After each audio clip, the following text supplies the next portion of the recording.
So just a few months ago, I was able to finish one of the hardest projects I think I've ever done. For those of you that have been following me sort of before and or since then, I'm of course talking about A Crisis with Creativity. It was a sort of documentary film thing that I made almost accidentally, in all honesty. And it was a hugely meaningful part of my year. It has shifted or helped me shift gears in how I approach both my projects, my artwork, and my creativity as a whole. It was always my intention to return to it in sort of a retrospective kind of view. Obviously I did do a kind of summary discussion at the end of A Crisis with Creativity, but at that time I was writing it and I'd literally finished the painting the day before, and so everything was very kind of like volatile and raw and kind of agitated, if you like, in me. And so there was a lot to kind of go through in a very short space of time. However, you know, time grants perspective, and so I would like to kind of reflect on A Crisis with Creativity.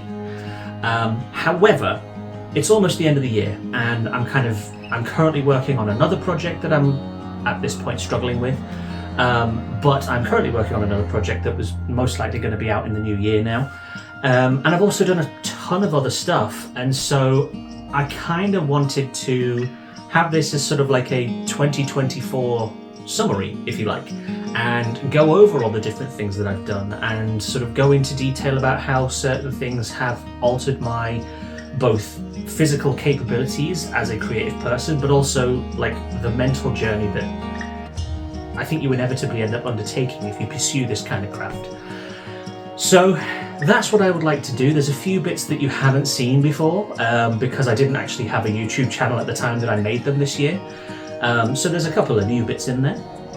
But yeah, I think I'd like to summarize the year, talk about some of the things that have been meaningful to me, maybe outline some goals for next year, and kinda set a precedent for years to come, in which I always take this moment towards the end of the year to reflect, perceive, and grow, hopefully.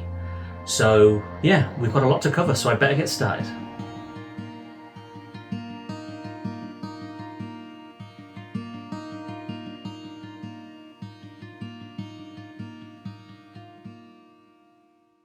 So, as previously discussed on the channel, I have been sort of battling with creativity for a little while, and I have done lots and lots of different projects over the course of the past sort of decade to try and reclaim something or try and maybe find out what it is I enjoy doing. And so this year was kind of the continuation of last year, in which I discovered sort of a desire and a love for painting models. I started off, God, I don't even know when it will have been last year, probably really early on last year, I think it was, maybe longer than that actually. And I started painting miniatures for Dungeons and Dragons. You know, I'd kind of been swept up in the resurgence of D&D, and you know, I was super into it all. I wanted to learn everything I could about it, and everything I could find that would kind of bring me kind of tangibly closer to that feeling that you get when you play it.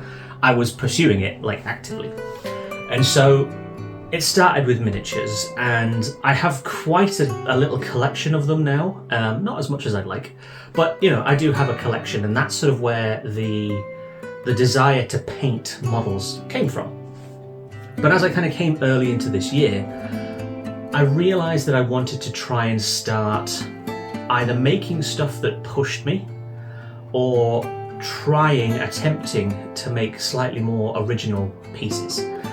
And so there was a couple of the start of this year that were very experimental. And so the first piece that I did was a small kind of, I want to say a bell jar, but that's not quite the right word, with the lamb in from the Cult of the Lamb. It was a miniature that Hannah had very kindly bought for me the year prior, but I didn't really get round to painting it until this year. I was putting it off till it felt right, which I think was just an excuse to delay things. But anyway, I ended up painting it, and I really like how it turned out. It's really, really pretty. I think the thing that I learned from that one was how a clean line, because obviously before that, when I was painting miniatures, you know, I would try and do shading and washes and texture and weathering to just sort of try and nail down some kind of like gritty, realistic vibe for whatever it was I was painting.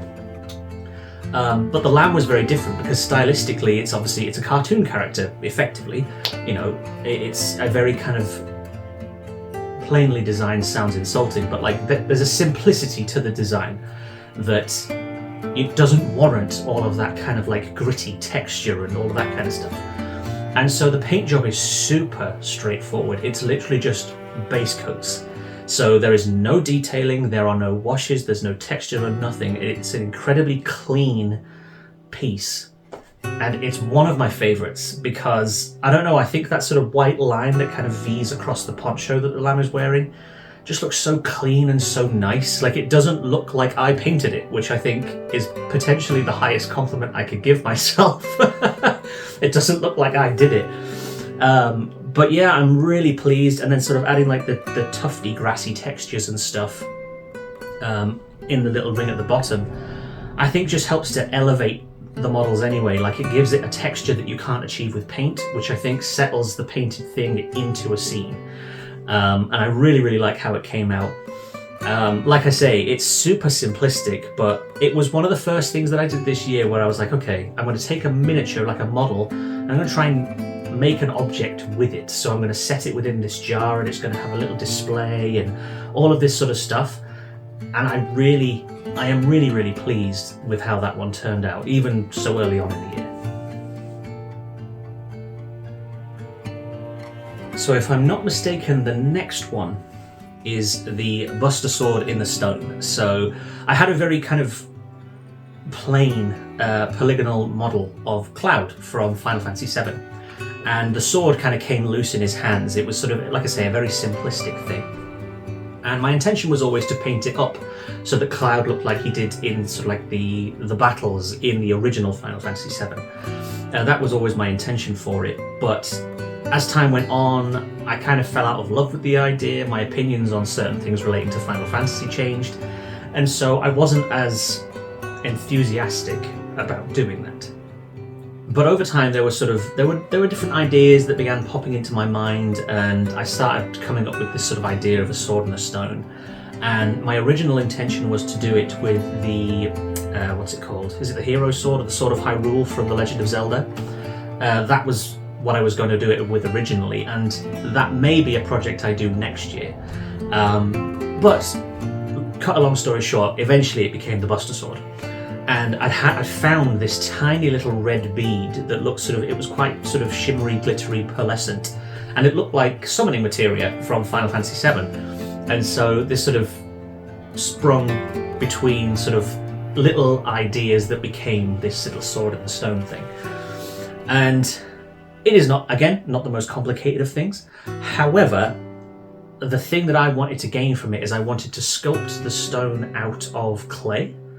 I wanted to add texture to it believably, and I wanted to try and make it look sort of rusted and weathered, and as though the sword had been stuck in the ground and sort of been braced through like various rainstorms and stuff like that to end up where it was. So it was corroded, it was rusted, it was not clean, and that was kind of what eventually was the desired outlook for the sword. And I am largely pleased with the result.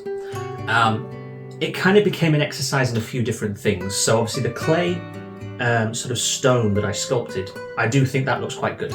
I think I have managed to kind of apply enough washes, texturing and dry brushing to it so that it actually does genuinely look like stone. I think I remember it's air drying clay, and so I used sort of scrunched up tin foil to kind of dab into it with varying degrees of pressure to add a load of texture around the base so that it looked like rock, it looked uneven, it looked messy. And then as I was applying washes and darker strokes of colour with then a dry brush on the top, it just sort of popped to life and it was like, oh, that looks like stone. But then that sort of base of clay is positioned on top of a ring of a small circle of cork, and then on it, the whole thing is set on top of a scented candle lid. I literally flipped it upside down. It had like a rubber seal on, so I took that off, painted the whole thing black, and then situated the two together. Well, the three, I suppose, the clay, the cork, and the lid. And ended up creating this sort of like weird base that I actually think makes it look really smart. As with this and the Cult of the Lamb piece, there's a part of me that I don't know whether I add like a gloss varnish around the bottom to, I don't know, separate it from the model, or maybe give it a nicer finish. I'm not sure. I still kind of look at them on a daily basis and think, maybe I should do that. But regardless, I am genuinely pleased with how it all turned out. And the weathering, I was adding a lot more liquid to the sword, so like as I was painting, the paint was running, and then I was painting over the top and over the top and over the top and over the top. And over time, as I was doing that, there was kind of colour it wasn't applying very well, and it kind of created this like mucky look where it looked like everything had been streaked down. And it ended up being the look that I was wanting to go for, like rainwater had been kind of corroding the handle and the rust had been just sort of like descending down the blade. It really ended up kind of giving me the look I was going for. I think the only thing that ended up coming up in the later project when I painted Cain, I'd come up with a few different ideas of how to paint the sword when I was doing Cain. And in retrospect, I think I would like to apply some of those things to the sword, but it might be too late now. But regardless, another project that kind of required me to think outside the box and create some different looks, but really worked in the end.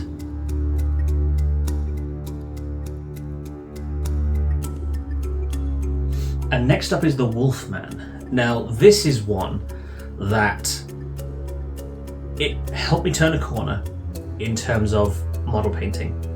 But I also documented it a little bit more sort of thoroughly in the lead up to the creation of Make Stuff.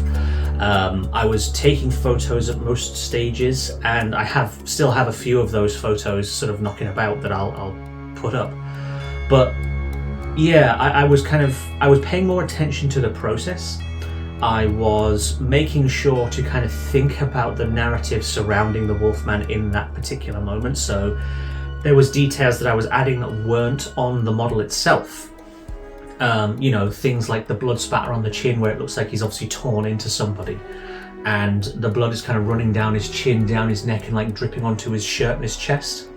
And also with the claws, there's blood on the claws, there's blood on the sort of the edges of his shirt, spattered across his sleeves. I've tried to think more about it as sort of a freeze frame from a scene rather than just a model. And I've really enjoyed it. I really, really enjoyed it. And if I'm completely honest, painting the Wolfman was probably the inspiration for starting the YouTube channel and starting Make Stuff. Like I say, just sort of being a little bit more particular about what I was doing, taking the time to sort of like document the process, even though it was just in photos at the time. All of these little things, it started to alter the way that I looked at the work that I was doing, and started to think, well, I've got some really cool photos in amongst this process, for example, and like angling the model in such a way as it sort of appears like it would on a movie poster or something, or lighting it in a slightly different way. All of those things were the breadcrumbs that led me to actually making the channel in the first place. And whilst my first couple of videos didn't sort of really have a signature or an identity in any kind of real meaningful way, that cinematic kind of thing that I'm trying to encapsulate now is largely thanks to the Wolfman, because I started to light him differently, and I started to sort of like edit him into scenes. I think maybe I've got one or two of them still on the computer where I've photoshopped him into a scene because I was really proud of how he looked and the lighting and everything. And like I say, it fundamentally shifted how I perceived my own work. And there are still parts of it that I criticize, and there are still parts of it that I'm like, you could have done better, or you should have done better. But overall, I think more the process than the piece was the initial inspiration for doing Make Stuff. And it takes pride of place downstairs. Does the Wolfman? I'm really proud of it. Like sort of having the white edges where like the fabric, like the shirt underneath the waistcoat has kind of torn. I think I actually chose to do it as a waistcoat because I think it was more the sort of classic Wolfman look, where it's sort of like just the jeans and the long sleeved shirt. I chose to do it more from the Benicio del Toro, Anthony Hopkins Wolfman movie. I chose to do it more from that because I really like that film, and so I chose to take that aesthetic, and I think it just elevated the model so much because I sort of I deviated from what was presented, but in a way that I feel encapsulated the Wolfman just as well. And yeah, like I say, that one in particular really altered my perception of what it was I was doing and what it was I enjoyed doing. And still to this day, that's still a little bit of a struggle and a confusion for me. And so, I've got to take advantage of those things when they come up. As soon as I find something that I'm like, oh, that was really good. I want to try and pursue those things and try and elevate it if I can. And so, like I say, I love the Wolfman model. I think I really, my brain worked differently for that model, and it shows, I think. And yeah, I'm so proud of that one. Like I say, it is going to stand pride of place in my collection for a long time to come yet.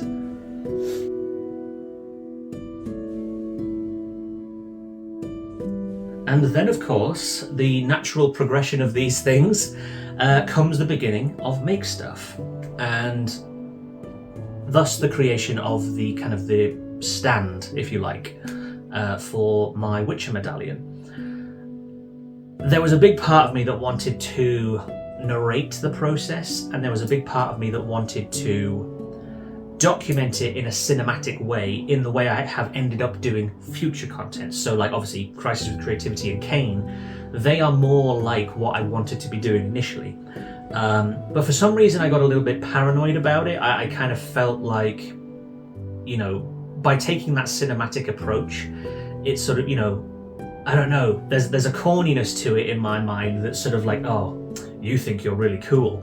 And it's like, it's not that at all. I just want the frames to look good, and I want the images to look good, and I want it to feel cool to watch, And so that was, in retrospect, I wish I had just started the way I meant to go on. I wish I had just taken that cinematic approach and just done it the way I wanted to. But, there's a nice before and after on the channel now, which I do kind of like.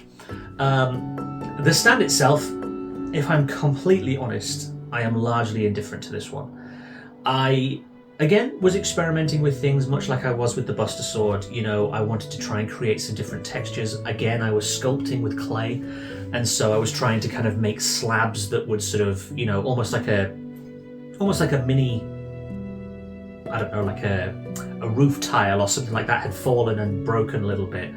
And the Witcher medallion ended up falling onto it in the heat of battle or something like that, because again there's blood splatter across the floor as though like Geralt's been attacked or something like that. And I certainly don't think there's anything wrong with it. One of my favourite details is the little miniature spider that I've got crawling out the back of the actual model. Again, that's one of those things that turns it into a freeze frame from a scene rather than a model. And I really like that detail. But I think as times move forward, there are parts of it that I think, I could have done that better, or I could have done that differently. And I think choosing sort of like that slab-like thing to have the medallion rest on added, I don't know, I don't think it looked believable as the thing that I wanted it to be. And, it's not my favourite piece that I've made this year. I am pleased that I have it, and I do sort of potentially intend to do it again, and try some different techniques or try a different display or something to try and make it feel a little bit more authentic and sort of real. But that's for the future. Who knows what's going to happen with that? But yes, in terms of video making though, finding the hyperlapse function on my phone so that I could record in sort of high speed I found the footage really cool. I really enjoyed it. I thought it, I've seen hyperlapses on YouTube for various different projects from various different makers, and I do think it looks really cool. But yeah, it just seemed like a neat little gimmick, and I think it bridged the gap, I suppose, between sort of what I was in my head imagining with the very cinematic stuff. And this at least gave it a visual style where it was all in hyperlapse and things like that. I tried to capture as many different angles of the building process as I could to try and sort of add quality to it, if you like. But yeah, not my favourite project, not my favourite start to the channel, if you like, but still a milestone. So it does have meaning still.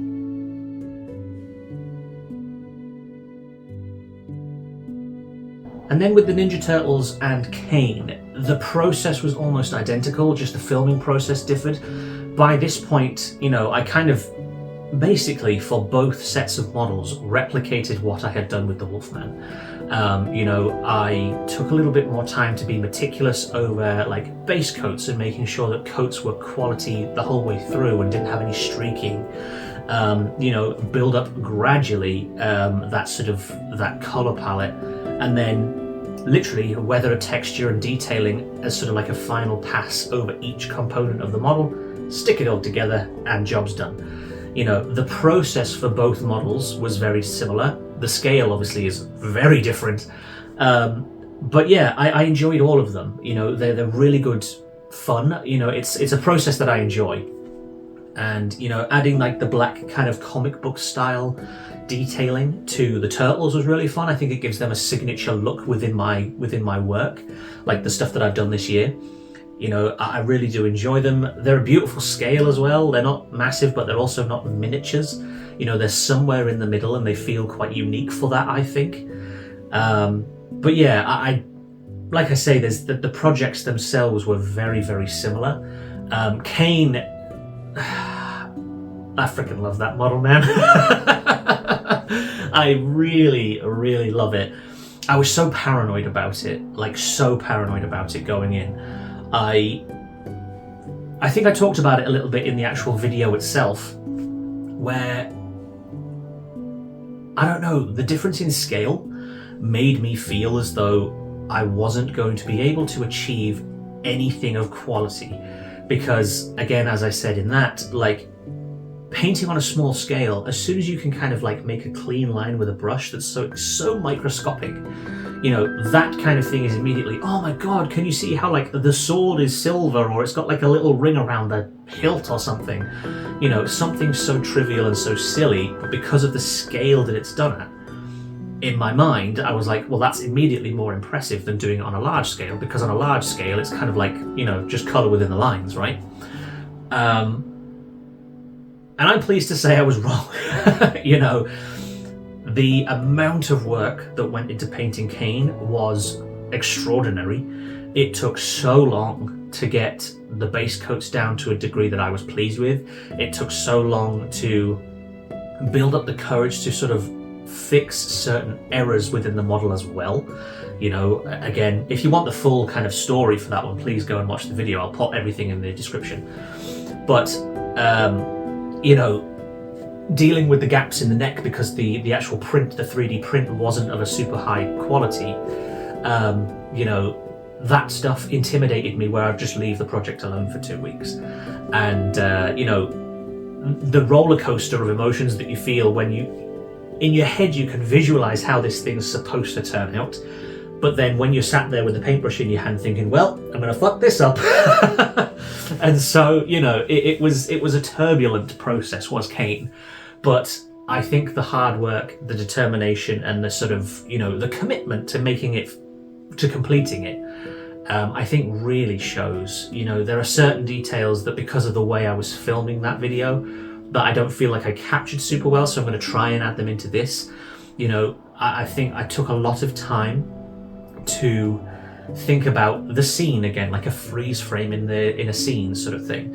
And so again, there's a lot of blood on the end of the Reaver where he's been like fighting and attacking somebody, sort of I've even tried to do it where if he's slashing through somebody, that the blood kind of runs up the blade as the momentum of the blade kind of, arcs. I've thought about all that kind of stuff to try and sell it as like a thing that has been in motion through someone. So, I took a lot of time and a lot of care to make sure that each detail was captured. And I think because I was focusing so hard on it in that way, it made it so much more intimidating, I think. I think that was the reason that I was sort of actively struggling with it, was because, I was so, in my head, I was so committed to the final visualization of the thing that when it didn't look like that, because all I'd done is slap a layer of green or red or whatever onto it, because that was all I had done, I just didn't, at the moment in which I was filming, for example, I just couldn't visualize much of anything. And so I kept hitting these roadblocks, and I even said this to Hannah, she was sort of like looking at it periodically through the process, and she was like, it looks fine, like, what are you worrying about? And it would put me off for weeks. I said to her, I feel like I could have done the whole thing in a month, but it took me like 3 because I kept stalling. A lesson, by the way, that I hope to learn for next year. I'd like to refine my process, and like Cain was sort of an initial example in that thought.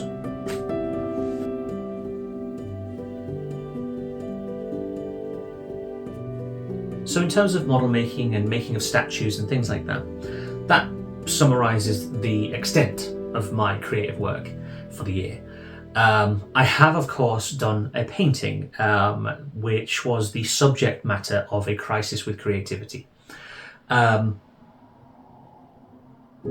was thinking about sort of how I wanted to summarize A Crisis with Creativity, and I think maybe the best way to do that sort of here is to kind of talk about the legacy of that project and how it has affected me going forward, because it's a lengthy piece that I made. There's a lot going on in it. It's a very, what I initially thought was going to be a very kind of artistic kind of like step through.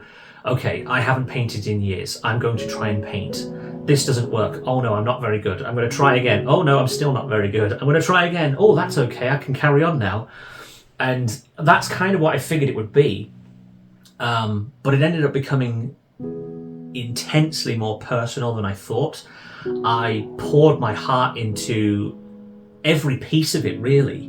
Both the filming of the actual documentary itself, then obviously attempting to paint something decent as well. It was something that I hadn't done in a very long time. And so, it's one of those things that I felt very on show, very on display. And, as soon as people find out that you're creative, or as soon as people find out that you think you can draw or paint or whatever, there are assumptions that begin to build in other people's minds of like, well, if he says he could do it, he must be really good. And, I felt that pressure a little bit, because there's so much context around like my mental state during that time that was, first of all, hard to kind of like wrap into the project, but then also kind of hard to tack on in any way that sort of retroactively applied context to the documentary. Like, there's so much stuff, and some of it was touched on and hinted on. A big thing for me with all of this stuff, with the models, the statues, the painting, whatever, even the video making, a huge piece of it is low self-esteem and lack of belief in myself. And that was something that really, really glaringly got highlighted in A Crisis with Creativity. I have so little faith in my ability, and so little faith in, I suppose, people perceiving me, if you like. I assume that they are going to find the worst in me. I'm so paranoid and so transfixed on those things that it stops me from engaging with this stuff in a meaningful, constructive, healthy, happy way. Again, like looking at Kane now, it's nothing but a joyful experience. I look at it and I'm like, man, I painted that, and like this detail, I remember doing that, and I remember when that went wrong, and all that stuff. But like at the time, God, you could not have found a sadder person. I just kept on falling into dark spots every time I picked up a paintbrush. And, it is something that I would very actively like to iron out of my creative process. I would like to feel joy at the time of doing rather than retrospectively. I'd like to be able to enjoy it, the whole process from start to finish. And again, that's something that Crisis with Creativity kind of highlighted. And it wasn't until months afterwards when I kind of watched it again, like literally last week, where I was like, I think I can see a pretty glaring problem here. And what kind of nicely leads on to what I would like to try and do differently next year.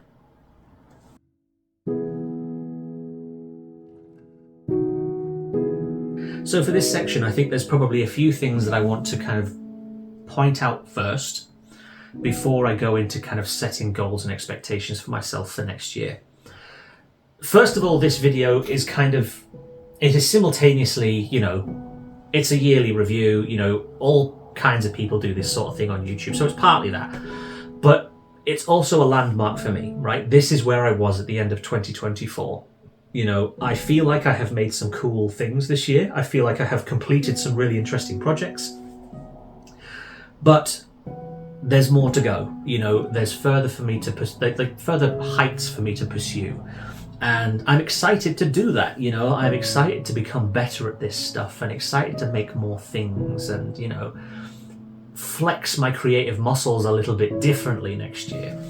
And, so that's partly what this video is, but it's also to set an expectation for myself.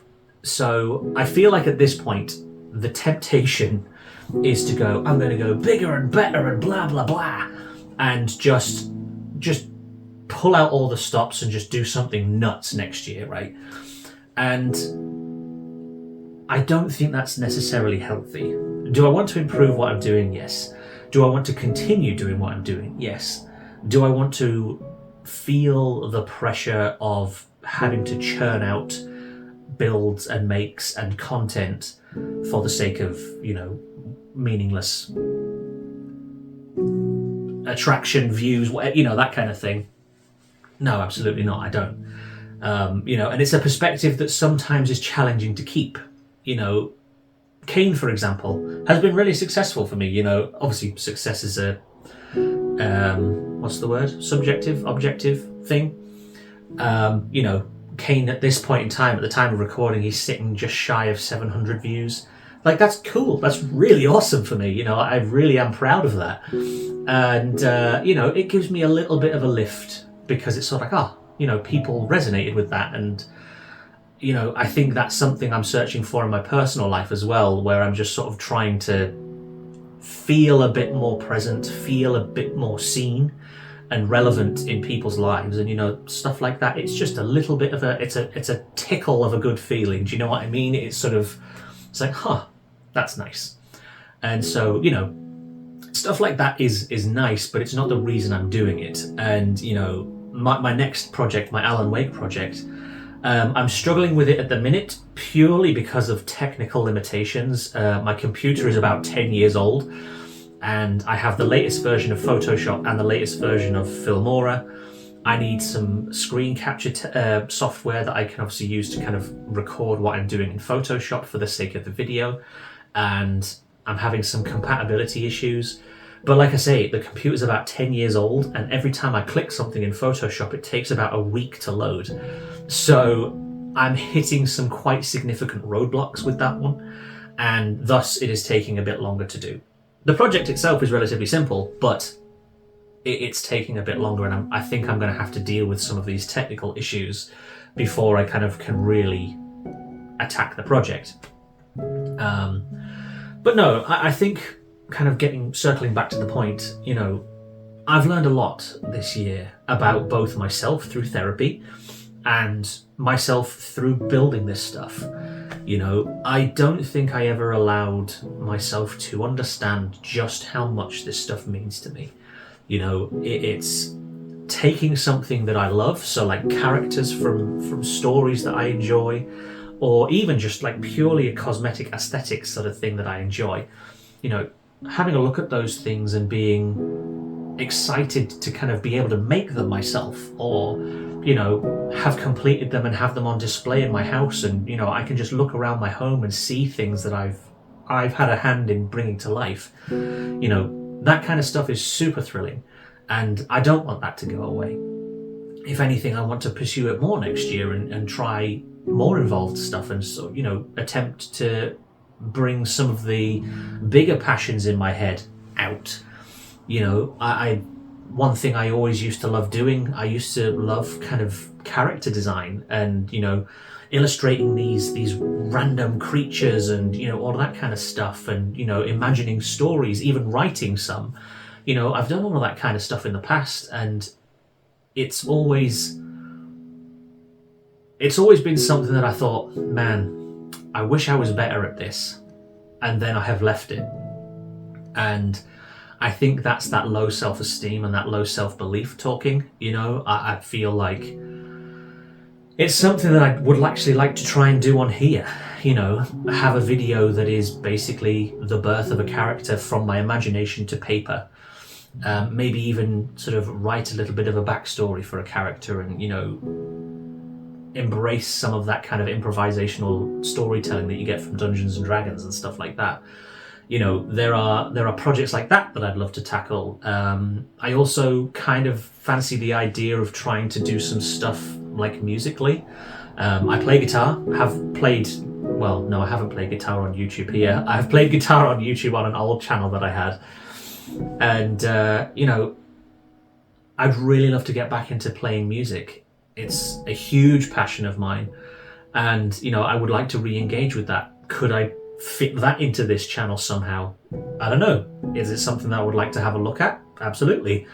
You know, it's one of those where I think there is a lot of different strings in my bow that I would love to experiment with again. And I feel like this is the perfect place to do it, because I can document the process, I can kind of iron out my thoughts, and kind of, really, for want of a better phrase, sort of use it in a therapeutic sense to sort of, you know, I have a lot of demons. I have a lot of demons, you know. For people who didn't watch A Crisis with Creativity, I suffer with PTSD, anxiety, depression, you know, all of those things. You know, I struggle with them all, and they come from very specific sources, and I'm trying actively to deal with them all. You know, this is the second time I've been in therapy, sort of for prolonged periods, and, you know, it changes if you kind of attack it in the way that I have chosen to. You know, you can't help but have your mind changed as a result, and, you know, I want to find value in the things that I used to love, and, you know, find value in the things that I think I still currently love, you know. And like I say, even though these things, it's just painting a model to some people, or, you know, painting onto a canvas, or whatever the case may be, you know, that practice is hugely impactful to me in my personal life. You know, I get a lot from it. And whether it's the ritualistic nature of kind of on a day off, this is what I'm doing today, and I'm going to deal with this little bit and that little bit, this little bit, and that's it. Whether it's that, whether it's having a look at the finished project, whether it's, you know, the pursuit of the inevitable pursuit of perfection, in terms of, like, you know, one day I'll paint a model with no mistakes and it will be like the best piece I've ever made. You know, whatever it is, whatever part of it means something to me. It's a very meaningful thing. And, you know, through making these videos this year, and through allowing some of the things that I wanted for this YouTube channel to come to life, the cinematic kind of framing of the whole thing, the way in which I style the videos. I cut a lot of my stuff to music, which obviously music is hugely important to me. Setting different tones for different projects and stuff like that, you know, all of that stuff I love it so much, and I want to do more of it.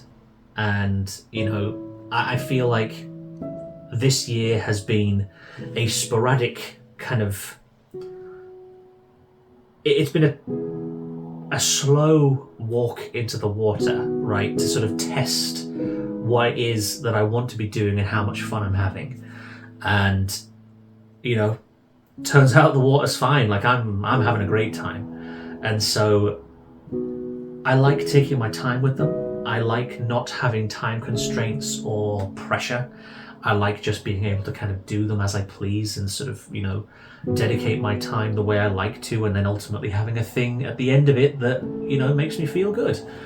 And each different project has given me a small step of progress towards happiness, and I've really loved that.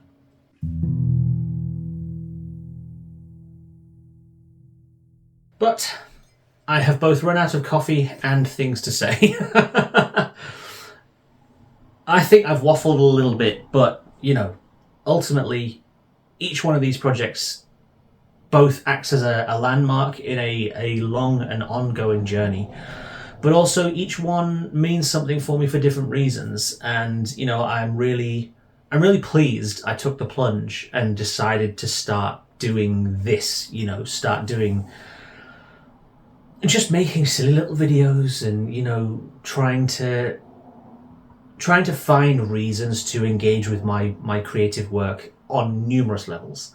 I'm pleased that I've done it. And whilst at the beginning it felt very scary putting myself out there in the way that I was, I kind of alluded to it before, I've had a YouTube channel in the past. I've done the whole thing where you're just churning stuff out to try and get views and get subs and all of that kind of thing, and it's exhausting, man. It's so hard. I ended up deleting the channel because I felt like it represented the worst part of what this could be. I ended up deleting the whole thing, and so there's I'm sure the internet's probably got something somewhere where I can find out that it existed still, but either way, I've been part of that grind previously, and it's not fun. It's very all-consuming and destructive, I think. So this is much better for me. This is I can execute my work in the way I want to a quality that makes me feel proud. And that's really fun. But again, to prevent myself from waffling any further, thank you to each and every one of you who sat through any of the stuff that I have done this year. Especially thank you if you sat and listened to me waffle my way through this. This is a piece of me, and it's a piece of me that I think I undervalued. It is a piece of me that I think there's room to grow here, and I am excited for the prospect of that. So yeah, thank you if you've engaged with any of my stuff, be it clicking on it just out of curiosity, watching each and everything, leaving comments, likes, whatever, all of that stuff. I really do appreciate any kind of engagement with what I'm doing, and each time it means a great deal to me. Next year is a whole new year. I am really excited to sort of try and attack new projects and expose new skills and try and uncover new loves for things. I really would like to dig deep and find some passions that I've always been curious about. Could I do this? Do I have the skill to do that? It would be great if I could do this, but I'm a little bit scared. It would be wonderful to break down those barriers and actually begin to achieve what I'm capable of, maybe. So thank you very much for watching, for listening. I really do appreciate you all. I hope 2024 has been good to you, and if it hasn't, I hope 2025 is better. But yeah, have a wonderful new year, and I will see you as and when I have finished my next one. Thanks.